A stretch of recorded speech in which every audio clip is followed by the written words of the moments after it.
लंबी छुट्टियों के बाद जब रवि वापस स्कूल आया तो उसने देखा कि स्कूल के पास जो एक ही प्लेग्राउंड था उसे खोद दिया गया है। लोग कह रहे थे कि वहां एक बड़ा बिल्डिंग बनेगा जिसमें बहुत सारे फ्लैट्स होंगे। रवि बहुत उदास हो गया क्योंकि उस सुंदर मैदान की हरी भरी मुलायम घास, चमकते गेंदे के फूल और उड़ती तितलियां अब हमेशा के लिए खो जाएंगी।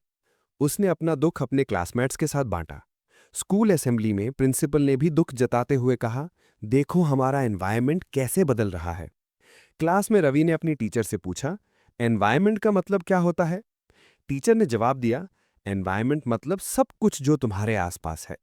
रवि सोचने लगा और बोला, मतलब स्कूल बिल्डिंग, क्लासरूम की टेबल्स और चेयर्स, खुला मैदान, सड़क, कचरा और मेरे दोस्त, ये सब एनवायरनमेंट का हिस्सा हैं।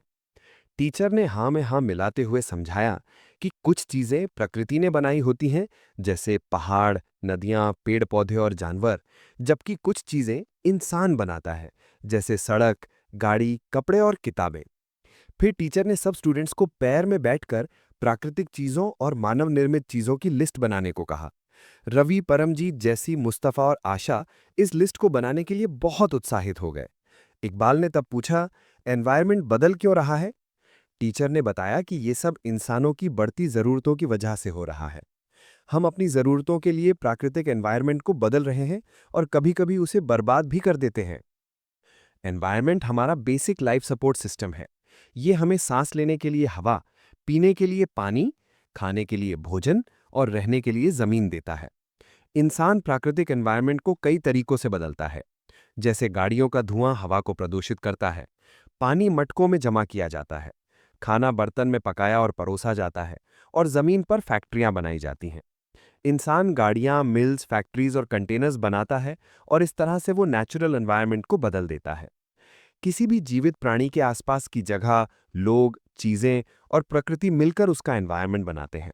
ये नेचुरल और ह्यूमन मेड दोनों तरह के तत्वों से बना होता है।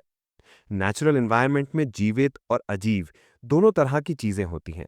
लैंड, एयर और वाटर जैसे अजीब चीजें एबायोटिक कहलाती हैं, जबकि पेड़ पौधे और जानवर जैसे जीवित चीजें बायोटिक कहलाती हैं। ह्यूमन मेड एनवायरनमेंट में सड़कें, बिल्डिंग्स, ब्रिजेस, पार्क्स, मॉन्यूमेंट्स के साथ साथ सामाजिक, राजनीतिक, धार्मिक और आर्थिक गतिविधियां भी शामिल होती हैं जो इंसान रचता है। Natural environment land, water, air, plants और एनिमल से मिलकर बनता है। लैंड वाले हिस्से को लिथोस्फीयर कहते हैं। ये धरती का सख्त ऊपर वाला लेयर होता है जो पत्थरों और खनिजों से बना होता है और ऊपर मिट्टी से ढका होता है। इसकी सतह असामान्य होती है, जिसमें पहाड़, प्लेटोज, प्लेन्स, घाटियां और विभिन्न भूगोलीय रूप शामिल होते हैं जो कॉन्टिनेंट्स के ऊपर और समुद्रों के नीचे दोनों जगह मिलते हैं। लिथोस्फीयर हमें जंगलात, चरागाह, खेती के लिए जमीन, बस्तियां बनाने के लिए जगह और खनिज संपदा देता है। पानी वाले हिस्से को हाइड्रोस्फीयर कहते हैं। इसमें सभी जल स्रोत जैसे नदियां, झील, समुद्र, सागर, तालाब आदि शामिल होते हैं। पानी सभी जीवों के लिए बहुत जरूरी है। हवा वाले हिस्से को एटमॉस्फेयर कहते हैं। ये धरती के चारों ओर हवा का एक पतला सा लेयर होता है जो गुरुत्व बल के कारण धरती के पास बना रहता है। ये हमें सूरज की हानिकारक किरणों और तेज गर्मी से बचाता है। इसमें विभिन्न गैसें, धूल और जलवाष्प होते हैं। एटमॉस्फेयर में होने वाले बदलाव मौसम और जलवायु में बदलाव लाते हैं। जीवित संसार को बायोस्फीयर कहते हैं। ये धरती का वो हिस्सा है जहां लैंड, वाटर और एयर मिलकर जीवन को संभव बनाते हैं। पौधे और जानवर मिलकर बायोस्फीयर का निर्माण करते हैं। इकोसिस्टम उन सभी जीवित प्राणियों और उनके आसपास के भौतिक और रासायनिक तत्वों के बीच होने वाले इंटरैक्शन से मिलकर बनता है। ये सभी एक दूसरे से ऊर्जा और पदार्थ के आदान प्रदान के माध्यम से जुड़े होते हैं। इकोसिस्टम बहुत बड़ा हो सकता है, जैसे रेन फॉरेस्ट, डेजर्ट, पहाड़, ओशन या ग्रासलैंड, या फिर बहुत छोटा भी हो सकता है, जैसे एक छोटा सा तालाब। जब रवि की क्लास एनसीसी कैंप गई थी तो जैसी ने तेज बारिश देखकर कहा कि ये उसके केरला वाले घर की याद दिला रही है, जहां बारिश लगातार होती है, हरे भरे खेत और नारियल के पेड़ होते हैं। जैसलमेर की हीरा ने कहा कि उनके यहाँ बिल्कुल बारिश नहीं होती, सिर्फ रेत और कीकर के पेड़ दूर तक दिखते हैं। रवि ने कहा कि वहां तो ऊंट भी मिलते हैं। हीरा ने बताया कि उनके रेगिस्तान में सिर्फ ऊंट नहीं, बल्कि सांप, छिपकली और कई प्रकार के कीड़े भी होते हैं। रवि ने सोचा कि अलग-अलग जगह पर जानवरों, पौधों और इंसानों की जीवन शैली अलग-अलग क्यों होती है।